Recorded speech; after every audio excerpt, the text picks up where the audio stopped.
Let's get to it.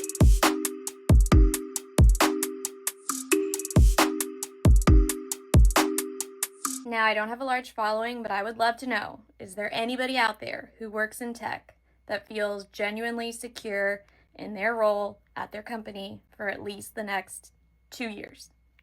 Anyone? Please let me know. Welcome back, you guys. Thank you for tuning in to Tiffany Rose, where the truth don't get sugarcoated. And whoop, we got a lot to talk about. Now, we finna get on how these layoffs is hitting the economy and everybody letting you know about it. Let's get into these videos. Just reading a New York Times article that came out earlier this week talking about the shut up and grind era in tech and how everybody is basically being forced to develop the AI technology that we all know the goal is for that technology to replace us so that these companies can do more layoffs and line their own pockets and make themselves, already some of the richest people in the world, even richer. And I just want to say, labor unions, is it time? I know tech had a moment a few years ago trying to unionize in order to drive towards better diversity. You know, this might be a time where it's good to remind billionaires that the hundreds of thousands of people employed in this industry also have power. There is no such thing as a good job anymore, and I think that we need to collectively just understand that. The days of just applying or walking with an application or calling or knowing a friend and getting a job, those days are completely over. And what's even worse is that, like, you can't even go get a job at anything under like $25 an hour and live a life by yourself, live a life independently. And I wish our parents understood that. They genuinely think that we can just go out, get a job, and just make it happen. I don't understand what we got to do. What chart do we need to show them? What news segment, what graph, what table we need to do? What do we need to do to show them that it just doesn't work no more? Show them the rent for apartment. Show them the fees for apartment and then your car and your insurance. You show them 3 things. They say go to something cheaper. Say, okay, these are the 5 cheapest. 1,500, 1,800, 1,900 for a 1-bedroom. And my car and insurance. See? My big tech company were eliminated. This was the only job I had ever worked since graduating college. I'd been at this company for just about 5 years. I never felt like I was someone who made my job my entire identity. I know that I'm so much more than my job. I know that you are so much more than your job. And I know that there's a lot out there besides just work. That being said, I've been surprised how challenging it has been to navigate this new phase of life. There's a lot of grief involved in a job loss. You grieve the loss of community, you grieve the loss of financial security, the loss of the direction that you think your life is heading in. First time in my life that I've ever not known what to do between the hours of 9 to 5. I know a lot of people out there are going through very similar things right now. So come with me as I learn to navigate what my next steps are going to look like and share my learnings along the way. And I know it's going to turn out just okay. I'm so grateful you're here. Love you. Thousands of tech workers are losing their jobs and the numbers keep rising. Now, according to TechCrunch, Amazon had over 100 layoffs from Alexa, Echo, Ring, and etc. Microsoft had over 6,500 job cuts. Now that's 3% of their global staff. Chegg laid off around 248 of its employees. Now that's around 22% of their workforce. Match Group, including Henge and Tinder, laid off around 325 of their employees, and that's roughly around 13% of their workforce. And CrowdStrike laid off around 500 of their employees, and that's around 5% of their workforce. These tech players are making huge structural changes. And throughout the whole year of 2025, there has been over 50,000 tech layoffs, and it's only May. So you might be wondering, what is driving this? Well, it's not only AI and automation. It's also cost cutting, slower growth forecasts, and investor pressure. Some of it is about automation, but some of it is also about boosting profits. And while tech keeps evolving, thousands of people are getting left behind. The future Tech ain't safe, guys. And I've said that on several videos because they did some hard hitting this year. Like knocking down. I have 300 applications on deck if I work in tech. and I still work, and they ain't thought about laying me off just because I can't take the uncertainty. The future of work is here, but it's not totally safe. Do you think tech companies should be held more accountable?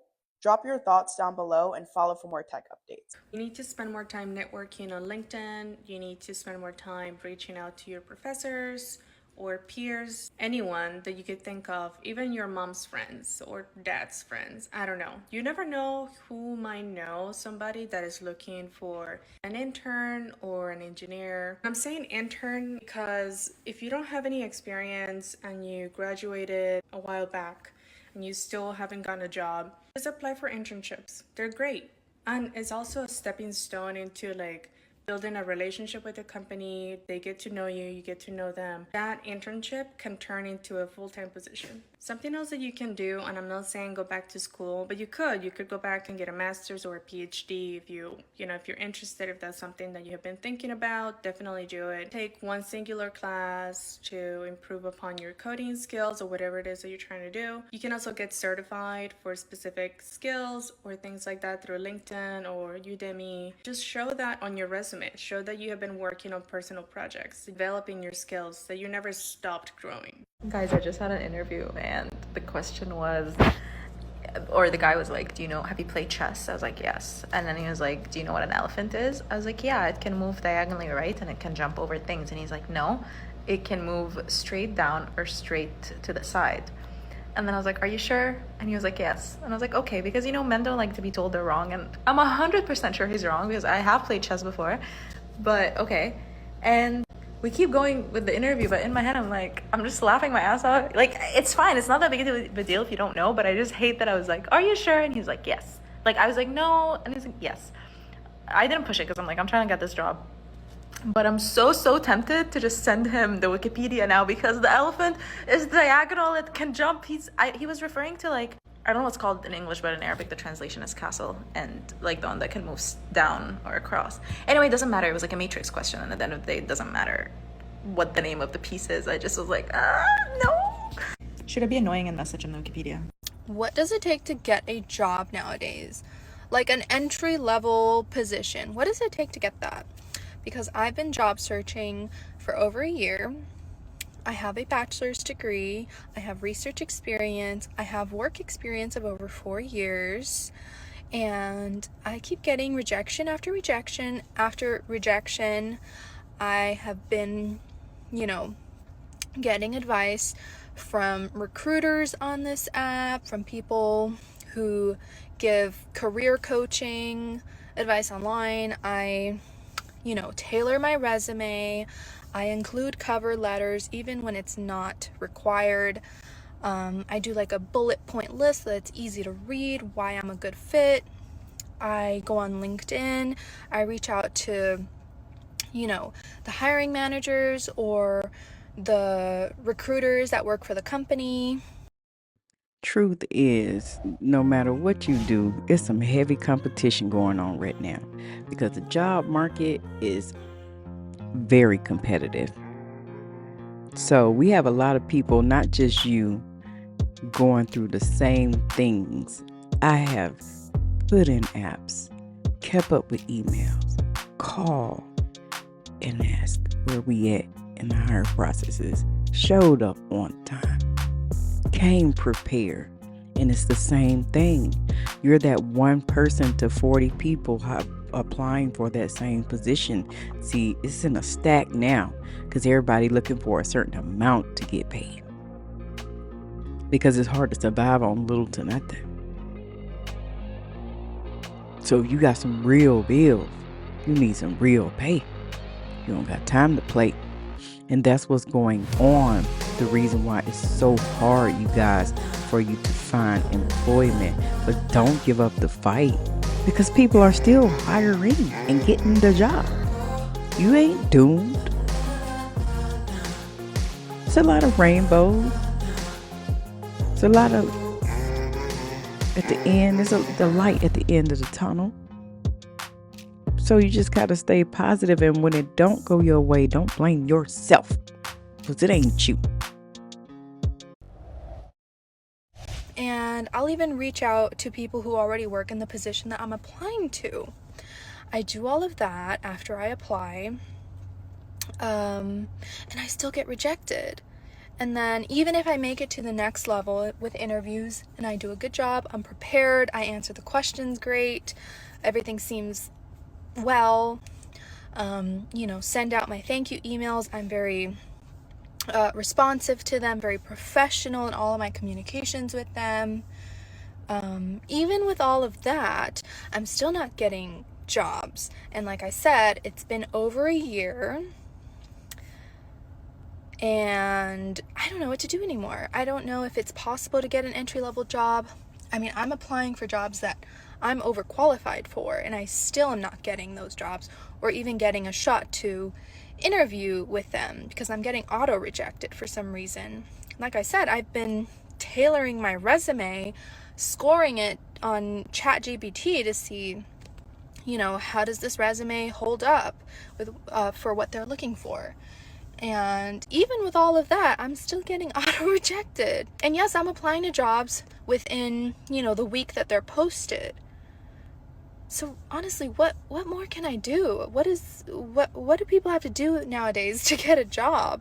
I work in tech and I'm on the hunt for a new job, so I'm going through LinkedIn, and some of the postings I'm seeing have me gobsmacked. This person has it right, okay? They're expecting us to surpass what a human can do, but here's what I found today. Let's take a moment. I'm excited about you because you're organized, you thrive in creating structure out of nothing. That sounds like a really fun time.